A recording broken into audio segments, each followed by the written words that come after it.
What's up guys, I'm Robbie and welcome back to the channel. Today I'm going to show you through the tiny house. I'm going to give you the full tour. Sorry about that, she's playing with, she's done now. Oh nope. Alright, we're going to be hearing that.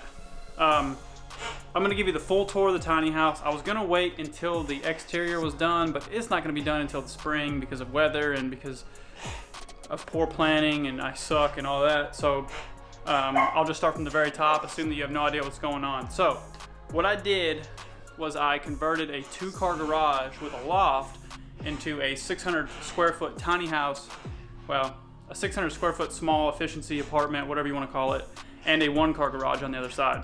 So on the left side I've got a 1-car garage, and on the right side I've got a living space, and then the upstairs spans the entirety of the house. So let's get into it. So starting at the very front of the living room, you've got a garage door. So as you saw from the exterior shots, it's just 2 garage doors, glass and aluminum. I've got curtains on this side, obviously, because at night you can see clear into this thing. And I've got the living room right here. Now the living room is probably the tightest spot in the entire space, because I just made it small thinking that it needed to have enough room for a couch and enough room for a console. And I kind of regret that. I made it a little bit tight, and so when there's a few friends over, it gets tight. You know, I've got people sitting on the stairs. I've got people sitting in the kitchen on these stools back here. I got a chair here, but it gets a little bit tight, but whatever, you know. Okay, so real quick, I'll take you through the cabinets to show you what we got here. I mean, it's a lot more storage than you think, and I think it's plenty for my needs. Right here, I've got a pantry. That's what it looks like. You know, I got an air fryer down there and just random pantry food. We open our peanut butter really violently around here. Okay, watch out. In the kitchen I did, real quick I want to point out that these cabinets are from Craftmade. This is quartz.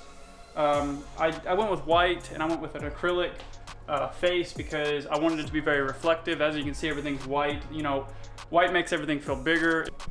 So I'll just take you through the cabinets real quick, and the drawers. So right here I've got silverware. Right here I've got other nonsense. Down here it's there's a pot in there. There's some Tupperware. Right here I've got the trash can. So 1 trash can, and then, well, it's 2 trash cans, but one we use for trash, one we just use for holding the clean trash bags. Moving along, I've got the dishwasher here. I did an 18-inch dishwasher because given that there wasn't a lot of cabinets, I knew that if I did a brick of a stainless dishwasher, it was just gonna make this just not look as good. And so it really bugged me. So I went with an 18-inch dishwasher so that I could put a cabinet face on it and it would blend in. It works perfect for us. Those dishes are gross and dirty. It's totally fine. Underneath here, I've got a drawer that just holds a wok, and I think we sometimes jam some other stuff in here. I don't know. Over here, under the sink crap. Watch out. And then on top, the same guy, Ben Hughes at BG Beams, did my floating shelves, my cutting board, and he did my staircase, but we'll get back to that later. The cool thing about having a cutting board in your sink is that you free up more counter space when you're prepping food. So instead of having to have, you know, a cutting board here, it fits right in the sink, and it's really awesome. So it makes, you know, it basically gives you this much more space when you're prepping food if you're cooking, and so that's really nice. Over here, more storage for pans and stuff, scissors and grab pots that are hot mitt things. Obviously here's the oven, and then over here on this side we've got a slide out drawer that houses muffin pans and whatnot. And then around the microwave I've got space for spices, nuts, vitamins and stuff on that side, but this is like spices and stuff for cooking. And then up here, I don't even know what's up top. Cashews. I don't know if anybody knows that those are up there, so I'm just gonna close that back. Okay, so moving down here on this side, I got my coffee stuff. One mistake I made was I'd only put 1 plug in this kitchen, and that was a huge mistake. I mean, I've kind of overcome that by by putting one of these big like 6-plug things in with some USBs, and that's really nice, but I really should have put more plugs in. And the reason why I didn't is because of aesthetics. But in hindsight, this was gonna be here for the for those lights anyway, and I should have just put it in next to it. And so that was kind of a mistake. It's a little bit annoying to like last night I put a crock pot on the thing and I had to go behind it, and the toaster's sitting funny and whatever. Up top, I've got the floating shelves that houses the dishes, the plates, some bowls, coffee, some random stuff. Down here, you've got, like I said earlier, the oven. I think that's about it in here. Oh, on this side of the sink, it's filtered water, and on this side is like the regular water. And so that's been awesome because I can fill my bottle up continuously with filtered water, and that's one of my favorite things about this kitchen. Okay, so that's this side of the kitchen. On this side of the kitchen, I created like a little nook to eat at, but I've never eaten there ever. I don't think anyone has. This countertop has become like a catch-all. We just throw stuff up there when we come in, like our wallets or like whatever. I do have some space underneath, and we keep most of Concord stuff under there. And then right here, also Ben at BG Beams did these walnut shelves that are built in right there, and then that's got some nonsense on it. And then to the right of that's the fridge. It's a small fridge, but it's plenty. The freezer's down below, and then up top we have some more storage. So, all right, so that's the kitchen. I'm gonna keep going this way into the laundry room. And here, this is where you actually enter. So you come in here, and then I have a full-size washer and dryer here, which is really nice. And then this is more storage. That's got some of my shoes and my hats, and then the rest of it's, I don't know, like cleaning and whatever, I don't know. But then down here is my closet. This has all of my clothes in it, besides like a couple coats. So I got hanging stuff there, jeans and sweaters and t-shirts down here. There's like gym stuff right there. And then I have my shoes down there. So that's got all of my, watch out. That's got all of my, that's got all my clothes in it. Okay. And then off of that, so you got the kitchen, the mud room, and then back here is the bathroom. So pretty straightforward. Again, I did the same cabinets that I have in the kitchen down here. Quartz countertops. So here's the sink area. Behind me is the toilet. And then behind me now is the shower.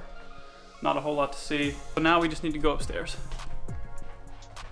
So before I go upstairs, I want to point out that Ben at BG Beams did my staircase as well, and he wrapped the staircase. It's really dirty, so ignore that, but he wrapped the staircase, and it looks awesome.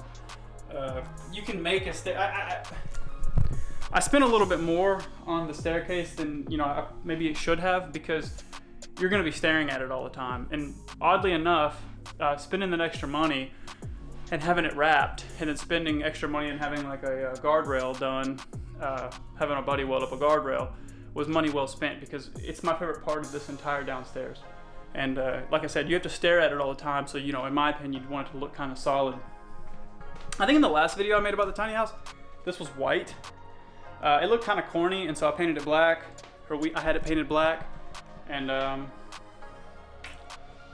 think that's about all there is to say down here. Let's go upstairs.